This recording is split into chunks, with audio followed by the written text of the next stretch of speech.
I'm Kate Naranjo. I'm a second year MPP student at the Gerald R. Ford School of Public Policy, and I'm really focused on urban education and public-private partnerships. So the Board Fellowship Program takes graduate students from the University of Michigan and places them as non-voting members on boards in sort of the Southeast Michigan region.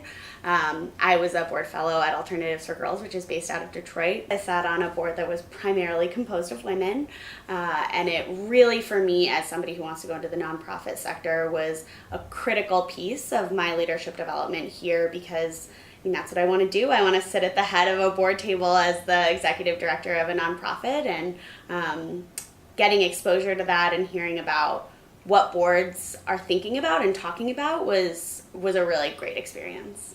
I'm Sigal Hemi. I'm a third-year student in the Evening MBA program. Basically what that means is that I take a couple classes every semester during the evening while holding down a full-time job, a family, and trying to participate in extracurriculars as much as possible.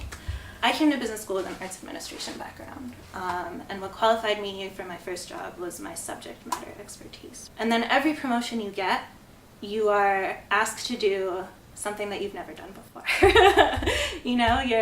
You're succeeding as a musician, so all of a sudden you're managing music programs. You're succeeding at managing music programs, all of a sudden you're managing people, It's not congruent to the skills that you're bringing to the position. So being able to observe other people who've been in those roles for longer and understanding the perspective that they bring, but also the way that they carry themselves, the way that they conduct meetings. There are so many secret things that people don't tell you about. And then coming to business school in the evening MBA class, in a cohort of almost 60, there are now 9 women in my class. So it was a very different environment. My name is Jimena Lovelock. I am the Vice President of Community Research and Innovation at Unified HIV Health and Beyond, which is an HIV service organization serving 10 counties in Southeast Michigan. The largest span of my career was spent as the President and CEO of the HIV/AIDS Resource Center, otherwise known as HARC.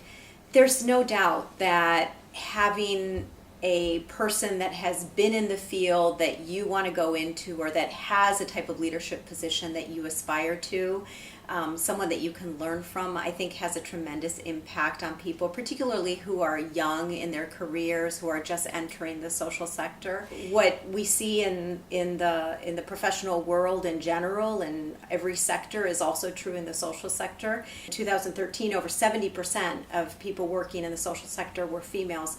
Yet at the same time, we see some of the same challenges in terms of wage gaps and leadership gaps when it comes to the social sector. The higher or larger the budget is of the organization, the less likely a woman is to be in a leadership position. So creating pathways for leadership is something that, particularly given that the majority of the people that work in the social sector are women, we have the experts right there. And if we want to take that expertise and help develop the leadership, we don't need to look elsewhere or outside. There are obviously so many women there. Women have a lot on their plate, and I think traditional gender roles fight against women advancing in their careers, unfortunately. The gender and stereotype situation in this country are huge barriers to women advancing, but I think building a pipeline and getting women to really be okay and comfortable with saying, I am ambitious and I want a leadership role, and then making it happen. But if men aren't also conscious of the ways in which they perpetuate gender bias, it's not going to go anywhere. We're going to end up in the same situation because somebody is punished in a meeting for vocal fry, right?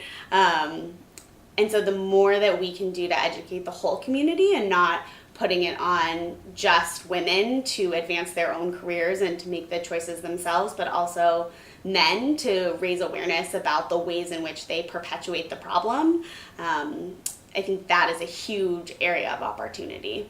The nonprofit sector and the social sector have an opportunity to also be leaders in challenging these these kind of ingrained issues that we see.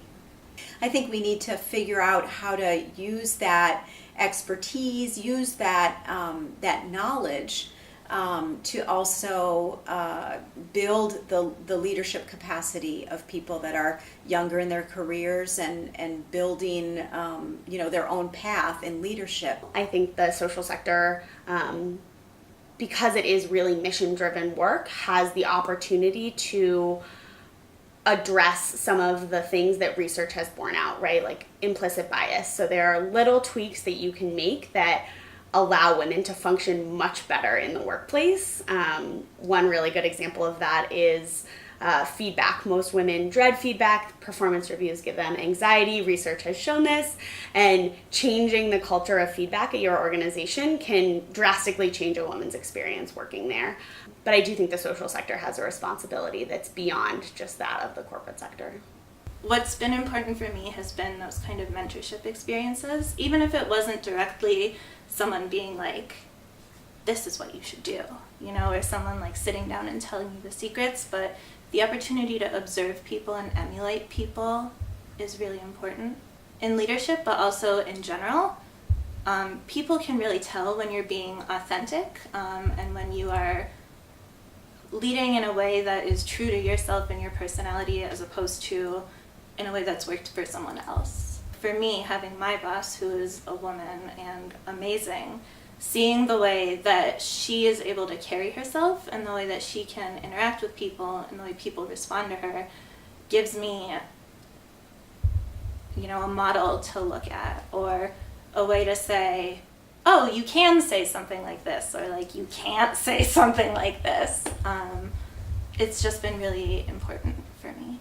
Colleges and universities are comprised of more women than they are of men, and yet we're still in the same situation that we were 25 or 30 years ago when that wasn't the case. And so I think colleges, universities, and programs like this center need to be really intentional about choosing an even balance of women and men, about creating opportunities that are intentionally devoid of gender bias. I think things could be more integrated in general, or more holistic. Segmenting everything, like this is the touchy-feely bit, and this is the hard numbers bit, and this is like the nerdy bit. It kind of gets like its own little brand, and then it's almost like I see myself as this kind of person, so I'm going to take this kind of class. Educators taking the time to invest in young women to make themselves think about being a leader is really important, and colleges and universities need to take the time to invest in and mentor young women, because they are graduating from colleges at the same rate that men are, and they're not advancing in their careers as quickly. Really encouraging young women to take on leadership roles and opportunities, and building the space for them to do that is really important.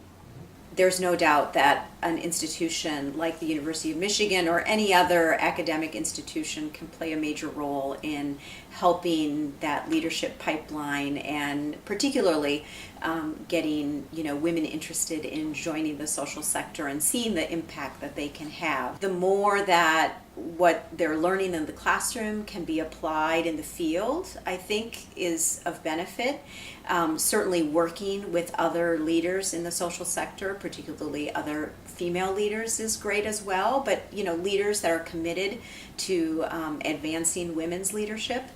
There's just so much that like my husband can come home at the end of the day and talk about like someone said something that he didn't approve of, so he just like told this person off. I'm like, oh my god, like you what?